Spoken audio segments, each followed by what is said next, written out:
Hello friends, welcome to my channel simply money. I understand आज काफ़ी दिनों के बाद हम वीडियो पोस्ट कर रहे हैं इस चैनल के ऊपर, but that is because of some transition period which happened. So I assure you कि आज के बाद हम बहुत ही रेगुलर टाइम पे अपनी वीडियोस को पोस्ट करते रहेंगे और पर्सनल फाइनेंस को डिस्कस करते रहेंगे। तो आप इस चैनल के साथ बने रहिए और अच्छी अच्छी वीडियोज़ को इन्जॉय करते रहिए। तो let's start with our video. आज की वीडियो का जो हमारा टॉपिक है दैट इज़ कि हम रिव्यू करेंगे SBI small cap mutual fund को।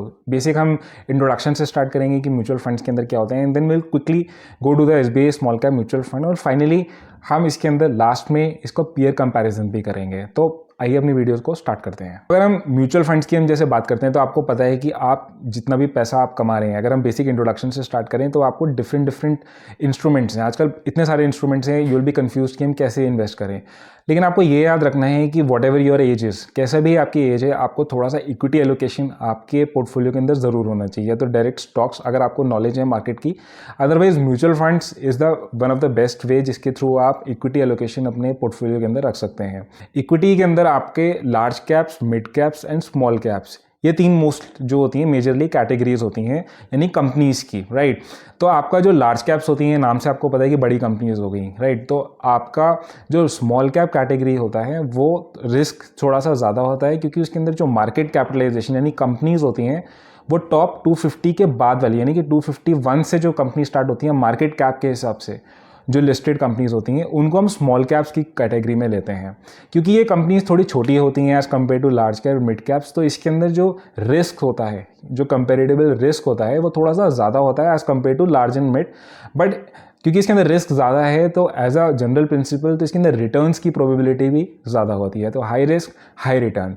तो अगर हम अब आते हैं अपने मेन टॉपिक, जैसे एसबीआई म्यूचुअल फंड की हम बात कर रहे हैं स्पेशली, तो मैं इस फंड का थोड़ा सा बेसिक फैक्ट्स अगर बताऊं तो ये फंड ऑलमोस्ट 14 ईयर्स के साथ लॉन्च हो चुका है। 2009 के अंदर ये लॉन्च हुआ था और अभी मार्केट के अंदर 14 ईयर्स का डेटा है, यानी कि काफ़ी अच्छा हमारे पास टाइम पीरियड है। ऑलमोस्ट 14,000 प्लस करोड़ का इसके अंदर जो है हमारा AUM साइज हो चुका है, यानी काफ़ी कंसिडरेबल अमाउंट जो है इन्वेस्ट हो चुकी है एसबीआई म्यूचुअल फंड के अंदर। अगर आप पॉइंट टू पॉइंट रिटर्न्स के अंदर देखते हैं तो एसबीआई को अगर हम कंपेयर करते हैं इसके बेंचमार्क और इसके कैटेगरी एवरेज, यानी कि डिफरेंट जो इसके सिमिलर फंड्स हैं उसी कैटेगरी के अंदर, तो SBI small cap has been performing quite well 1 year, 3 years and 5 years के अंदर कंसिडरेबली बीट कर रहा है।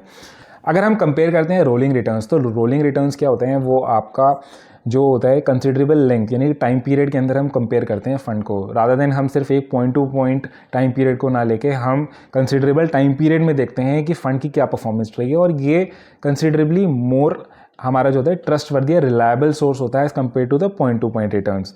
अगर हम पॉइंट टू रोलिंग रिटर्न्स की अगर हम बात करते हैं तो again as you can see in the chart, आपका 1 ईयर, 3 ईयर्स एंड 5 ईयर्स के अंदर जो हमारा बेंचमार्क है उसको SBI small cap easily beat कर रहा है।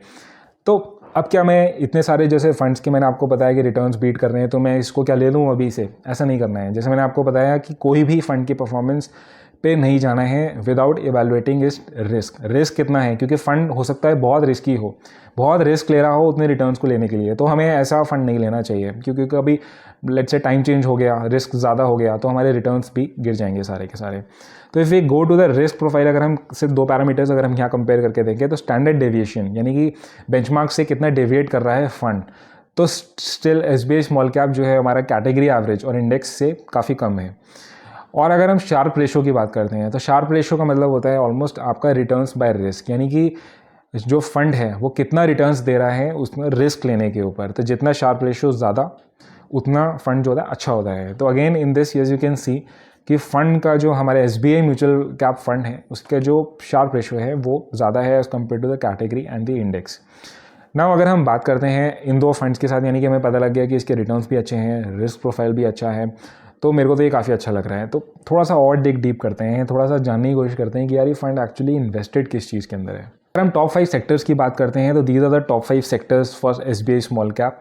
It is invested into the consumer discretionary, capital goods, services, manufacturing in the chemical sector. यानी कि अगर आप देखेंगे इन्हीं सेक्टर्स की आजकल काफ़ी ज़्यादा जो है हमारा मार्केट के अंदर काफ़ी अच्छी परफॉर्मेंस कर रहे हैं।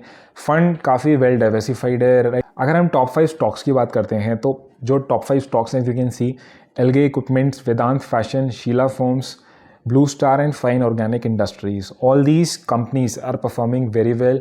As you can see in the latest chart of 1 year to 5 years के returns जो हो रहे हैं इन companies के अंदर काफ़ी अच्छे हैं। अगर हम देखते हैं कि पोर्टफोलियो के अंदर कौन कौन सी नई कंपनीज आई हैं, कौन कौन से जो मैनेजर है वो कौन कौन सी कंपनीज़ को इंक्रीज़ कर रहा है एलोकेशन। तो एज यू कैन सी कि ब्लू स्टार को इंक्रीज़ कर रहे हैं, कंप्लीटली एग्जिट कर दिया है JK cements, MTR technologies and delivery का अगर आप देखेंगे तो चार्ट एकदम कंपनी का स्टॉक पूरी तरीके से चला गया है। तो दैट्स अ गुड साइन कि कंपनी ने सही टाइम पे से स्टॉक के अंदर से डिलीवरी जैसे स्टॉक के अंदर से एग्जिट मार लिया है।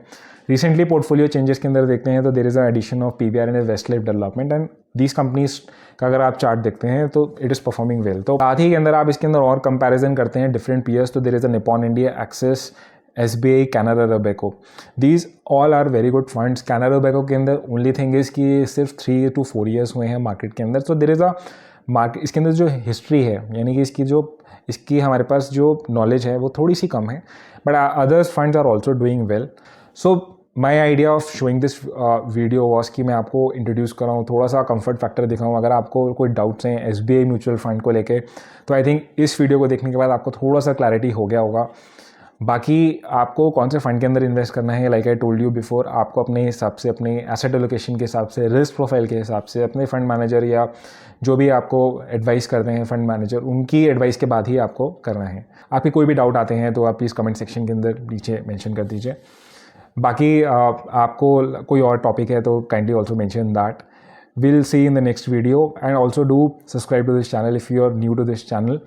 और काइंडली इस वीडियो को आप अपने फ्रेंड्स के रिलेटिव्स के साथ शेयर कर सकते हैं so that they also get to know कि म्यूचुअल फंड्स या फिर डिफरेंट कैटेगरीज ऑफ फंड्स क्या होते हैं इन्वेस्ट करने के लिए। So thanks again for watching this video. Will see you in the next time in the next video. Thank you.